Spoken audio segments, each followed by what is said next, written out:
When Calvin noticed his aunt acting strangely, he had no idea that this small detail would end up saving his life. At that moment, he never imagined that every minute spent with her could become crucial. But what if the one he had always trusted as a friend was actually hiding something dark? Calvin was a lively and energetic boy. Every day at school brought him joy, new knowledge, friends, and moments of fun. He thrived in the company of others, his laughter filling the classroom and playground. But no matter how happy he was at school, coming home always left him feeling alone. His mother, Lucia, worked long hours at the Central Clinic in Lakewood, often returning late after her shifts. His father, Aaron, worked in the financial sector and was frequently caught up in meetings and deadlines, staying late at the office. The house, once filled with the warmth of family, now echoed with silence. Calvin had grown used to being by himself. The walls of their home became a constant companion, offering no comfort or conversation. He had learned to occupy his time with books and games, but the isolation was starting to wear on him. He often wondered why his parents worked so much. One evening, after another long day at school, his mother suggested an idea. She suggested that he spend some time with Aunt Myra, who had been wanting to visit. Aunt Myra was Lucia's older sister, a woman full of life and adventure. She had a vibrant personality that drew people in, and Calvin loved the stories she would tell, as well as the small surprises she often brought with her. The thought of spending time with her made him feel less alone, and for the first time in a while, his heart felt lighter. Calvin looked forward to this new arrangement, hoping it would fill the emptiness that had come to define his afternoons. Myra was Lucia's older sister, but their relationship had always been a bit unconventional. Unlike her sister, Myra had never married and lived alone in a small apartment on the outskirts of Lakewood. She worked as an artist, her days filled with creativity and color, far removed from the structured life Lucia led. Myra's visits to Calvin had always been something he looked forward to. She was the kind of person who brought joy into any room, her laughter infectious and her stories captivating. Every time she came over, she brought something special, whether it was a new toy modeling set, a coloring book, or even books filled with puzzles and riddles. Her presents were always exciting, and Calvin could never wait for her next visit. She would encourage him in his interests, praising his drawings and telling him how talented he was. "You'll be a great artist one day," she often said, her eyes twinkling as he showed her his latest creation.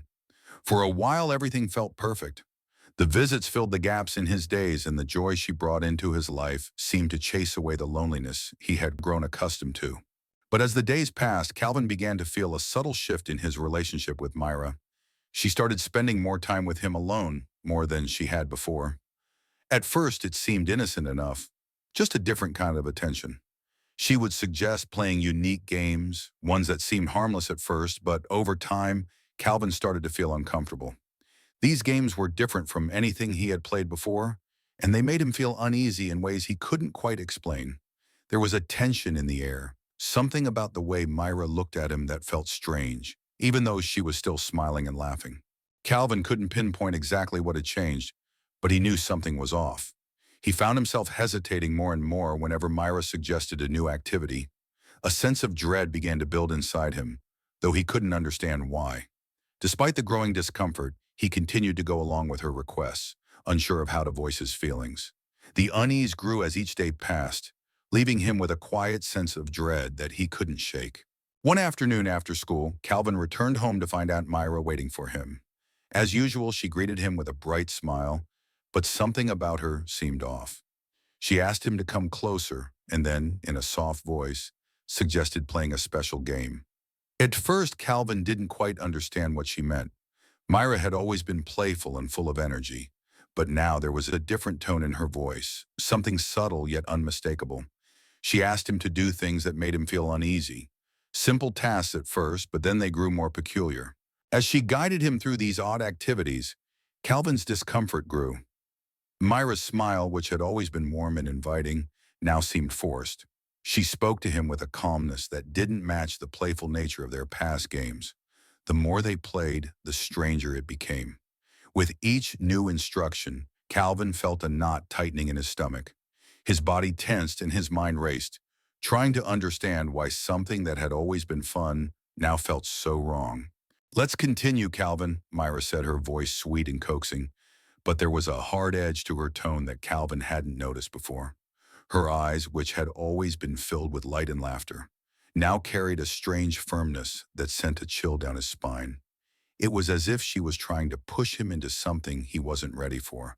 And no matter how much he hesitated, she urged him to go on. The next morning, after yet another strange game the night before, Calvin felt a growing sense of dread.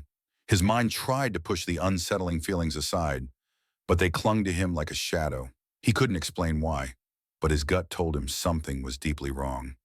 He had always trusted Myra, but now his instincts screamed that the woman he had looked up to was not the same.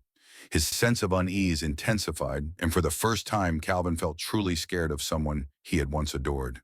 He didn't know what to do or who to turn to, but the nagging feeling that something wasn't right with Aunt Myra couldn't be ignored any longer.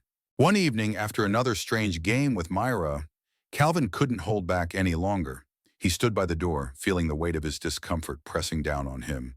The unease that had been growing inside him over the past few days finally erupted. His heart raced as he tried to speak, his voice barely audible. "I don't want to play her anymore." His words seemed to hang in the air, but Myra didn't acknowledge them at first. Instead, she moved closer, her smile unbroken, and gently urged him to continue.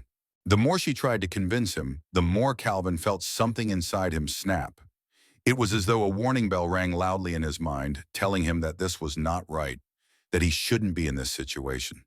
The feeling of dread surged through him, and it became clear that what had once seemed playful was now something entirely different. Myra's presence, once comforting, now felt suffocating. Calvin's fear began to turn into resolve. His hands trembled as he stood there, staring at Myra.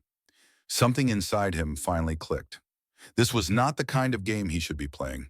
This was not how things were supposed to be. His gut screamed at him that he had to get out of there, to put an end to whatever was happening. "Why are you doing this?" he asked, his voice shaking with fear and confusion. Myra paused for a moment, her expression unreadable. But then her smile returned, and it was cold, almost empty. "Don't worry, Calvin, you're doing the right thing," she said softly, but the words felt hollow. That moment, something inside Calvin broke. He knew that this wasn't right, and he couldn't stay silent any longer. His body ached to flee, but he wasn't sure where to go or who to turn to. The uncertainty made him feel even more trapped. But deep down, he knew what he had to do. That evening, as he lay awake in his bed, unable to shake the feeling of unease, Calvin made a decision. He couldn't stay in this situation any longer. The next day at school, despite his fears, he would talk to someone who could help him. With a heavy heart, he decided to approach his teacher, unsure of what the outcome would be, but knowing it was the only way forward. He could no longer ignore what had been happening, and he was ready to take the first step in finding a way out. The next day, Calvin found the courage to approach his teacher, Miss Rianda, after school. His heart raced as he walked up to her, unsure of what to expect. He had been carrying the weight of the situation for so long, and now, finally, he was ready to speak. With a quiet voice, he began to tell her everything that had been happening with Aunt Myra. He wasn't sure how she would react, but as he spoke, he felt the tension in his chest begin to ease.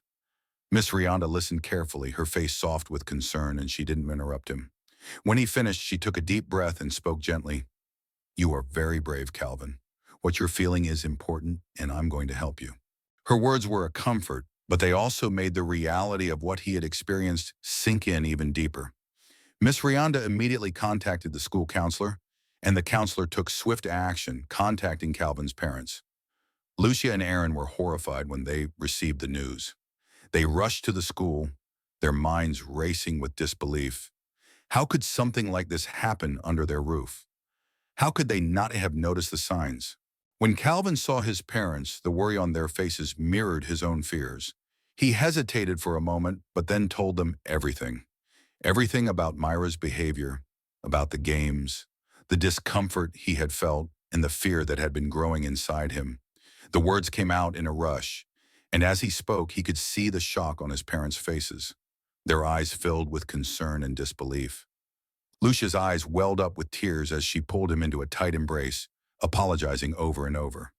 Aaron, too, was overcome with emotion, but there was also a sense of relief that their son had found the courage to speak up. Within hours, Myra was arrested. Calvin felt a wave of fear wash over him as the reality of what had happened began to sink in. He had been so terrified and confused, but now that it was all over, he also felt a strange sense of relief. The nightmare was over. He was safe. His parents were there for him, and he no longer had to carry the burden alone. Though the emotional scars would take time to heal, Calvin knew that he had done the right thing. The truth had come to light, and he could begin to move forward, surrounded by the love and support of his family. From that day forward, Lucia and Aaron adjusted their schedules so they could always be there for Calvin. They made sure to be present in his life, spending more time with him, and they sought professional help to guide him through his emotional recovery. Together, they visited a psychologist who helped Calvin process his feelings and come to terms with what had happened. Though the memories of that terrifying time didn't fade quickly, they began to lose their power over him. Over time, Calvin returned to his normal routine, but the experience had changed him in ways he didn't fully understand. As he sat in therapy sessions, the psychologist reminded him of something crucial. Don't be afraid to speak up when something doesn't feel right. You are never alone, and there will always be someone to support you, the psychologist had told him. Calvin clung to those words, finding strength in them as he continued to heal. It wasn't just a lesson about speaking up. It was a lesson about trust, courage, and knowing that there is always someone willing to listen and help. When Calvin came home now, he no longer felt the heavy weight of loneliness pressing down on him. His parents were there, always ready to listen, always present in his life. The house no longer echoed with emptiness. Calvin understood that he was surrounded by people who cared for him and would always protect him. And most importantly, he learned to trust his feelings, to speak up when something was wrong, and to never keep silent in the face of fear or injustice. The moral of his story was simple yet powerful. Never stay silent when something feels wrong, and always believe in yourself. The truth and courage would always lead the way to healing and protection.